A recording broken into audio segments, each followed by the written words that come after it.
Good morning. Thank you for joining me. Greetings from Siloam Missionary Baptist Church, located in Rougemont, North Carolina, where the Reverend Wayne Johnson is pastor. I will be bringing you the Sunday School lesson for October 1st, 2023, which is entitled, God Confirms Gideon's Mission. Lesson text comes from Judges chapter 7, verses 2 through 4, and verses 13 through 15, and chapter 8, verses 22 through 25. Related scriptures, Genesis chapter 41, verses 25 through 36, Exodus chapter 32, verses 2 through 4, Deuteronomy chapter 8, verses 11 through 20, and Judges chapter 7, verses 5 through 12. My name is Charlotte Timberlake. The scripture lesson text reads as thus, And the Lord said unto Gideon, The people that are with thee are too many for me to give the Midianites into their hands, lest Israel vaunt themselves against me, saying, Mine own hand hath saved me.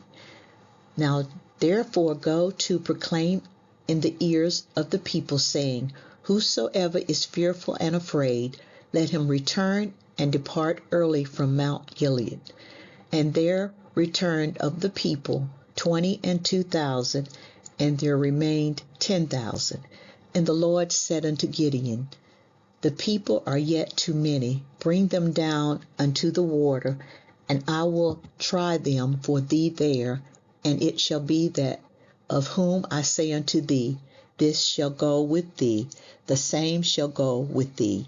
And of whomsoever I say unto thee, This shall not go with thee, the same shall not go. And when Gideon was come, behold, there was a man that told a dream unto his fellow, and said, Behold, I dreamed a dream, and lo, a cake of barley bread tumbled into the host of Midian, and came unto a tent, and smote it, that it fell, and overturned it, that the tent lay along. And his fellow answered and said, This is nothing else save the sword of Gideon, the son of Joash, a man of Israel, for into his hand hath God delivered Midian and all the host.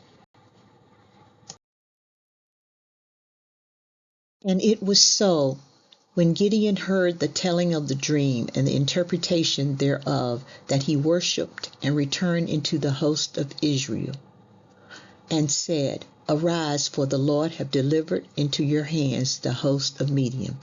Then the men of Israel said unto Gideon, Rule thou over us, both thou and thy son, and their son's son also, for thou hast delivered us from the hand of Midian.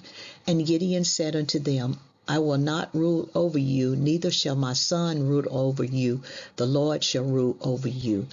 And Gideon said unto them, I would desire a request of you, that ye would give me every man the earrings of his prey, for they had golden earrings, because they were Ishmaelites. And they answered, We will willingly give them. And they spread a garment, and did cast therein every man the earrings of his prey. May the Lord bless the reading of his word. Golden text. When Gideon heard the telling of the dream and the interpretation thereof, he worshipped and returned into the host of Israel, and said, Arise, for the Lord hath delivered into your hand the host of Midian. Judges chapter 7, verse 15.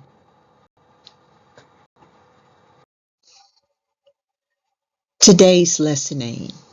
Facts to show that God helped Gideon and his people understand that the Lord was still in charge in dealing with the Midianites. Principle to grasp the truth that God is in control of every situation we face. Application to teach that because God is in total control of our situation, we must learn to let God rule. Introducing the lesson. Have you ever had to ride with an unsafe driver? In such situations, it might be difficult not to grab the steering wheel and take control. Sadly, we often act the same way with God, who has control of our lives. We seem to think that He has it wrong and we must take the wheel. As a result, we steer the wrong way, often in the opposite direction. We tend to think He is inept and we must take the wheel. While some drivers are unsafe, we can trust in the powerful and perfect direction of God in our lives. Developing the lesson. Number 1, demonstration of the true source of strength. Judges chapter 7, verses 2 through 4. Gideon learned in a unique way that he had to trust God. In fact, God told Gideon, whose other name was Jerubbaal, that He wanted him to reduce his army, weeding out those who were afraid to go into battle. After that, God told Gideon to take his men down to the water where the Lord would disclose how He would weed out even more men before they went to war with the Midianites. Through all this, God was making it very clear that when the battle was over, the Israelites would know that it was by His strength that they had won and not by their human strength or wisdom. 22,000 men went home at first, leaving only 10,000 to go into war. Then at the water, Gideon's army was reduced to a mere 300. Number 2, unusual assurance of victory. Judges chapter 7, verses 13 through 15. God is not limited by any circumstance. He's always in control. Here God used an enemy soldier's dream to let Gideon know that the Lord was still in charge and that His people would be victorious if they would trust Him. This was exactly the assurance needed by Gideon, who was eavesdropping. Number 3, affirmation of God's rule. Judges chapter 8, verses 22 through 25. Victory often goes to our heads and makes us proud. It was not so with Gideon. The people wanted to make him their ruler, but he refused the offer. Humility marked this great man of God. Gideon pointed the people back to the God who gave them every victory. It is clear that Gideon wanted the Israelites to know that their victory came from God. Gideon told the men of Israel that the Lord alone would be their ruler. All he asked for were the earrings taken from the enemy soldiers, perhaps to remind him of the victory from God. Gideon acknowledged his God for every victory he experienced and turned down the opportunity to rule the people because he knew God was the rightful ruler. I will now go over the questions in the back of the lesson. Question number 1. Why did God decide to accomplish the delivery under Gideon in such an unusual way? The answer: He intended to deliver Israel in such a way that it would be obvious it was His doing and not their own. Question number 2. What was the first test God used to reduce the number of Gideon's army? The answer: a simple challenge was thrown out to the gathered men. If any of them were afraid, they could leave and go back home. Question number 3. What follow-up tests did God have Gideon do to further reduce the size of his army? The answer: the test, unknown to the men, was an observation of how they drank, verses 5 through 6. Question number 4. What did God tell Gideon to do in order to give him one more word of assurance? The answer: God gave him more instruction to help encourage him and erase any fear he might have in his heart. He told Gideon to go down to the Midianite camp with his servant and listen to what was being said there, verses 9 through 11. Question number 5. What did Gideon hear when he went to the Midianite camp? The answer, the dream was that a loaf of barley bread had come tumbling into the Midianite camp. When it reached one of the tents, it knocked it over and completely collapsed it. Question number 6. What did Gideon understand the dream and interpretation to mean?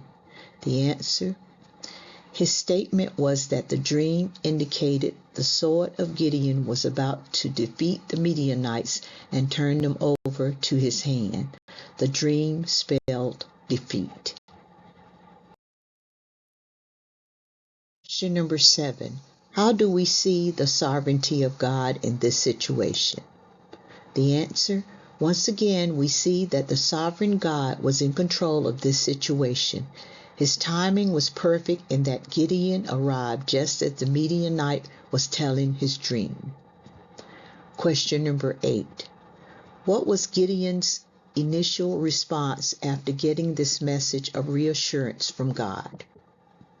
The answer, his first response was to worship, after which he returned to camp with confidence and announced that the time had come for Israel to advance because God was going to deliver the Midianites into their hands. Question number 9. What requests from the Israelites did Gideon refuse? The answer, he knew that their desire for him to be king indicated their lack of understanding about God's role in what had happened.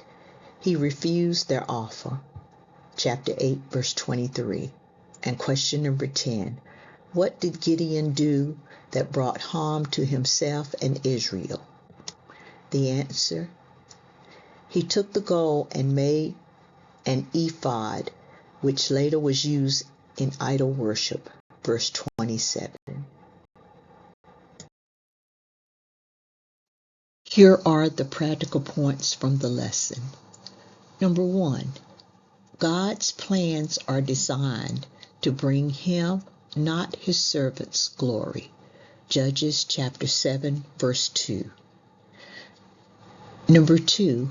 Obeying God is always best, even when we do not fully understand his ways or plans. Judges chapter 7, verses 3 through 4, cross-reference Isaiah chapter 55, verses 8 through 9. Number 3, God's sovereign work is universal and his timing is always perfect. Judges chapter 7, verses 13 through 14. Number 4, true faith sees that God is at work and responds in worship and obedience. Judges chapter 7, verse 15, cross-reference Hebrews chapter 11, verse 6.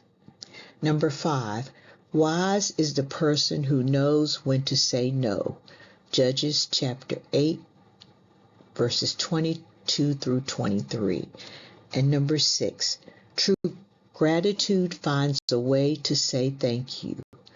Verses 24 through 25. In summary, whether in good times or difficult times, we have to trust that God is still on the throne and he still rules. If we are to let God rule, we truly have to exercise faith in the fact that he is in charge. He will win in the end. This will conclude the lesson for this morning. Thank you for listening. God doesn't call those who are equipped. He equips those who he calls.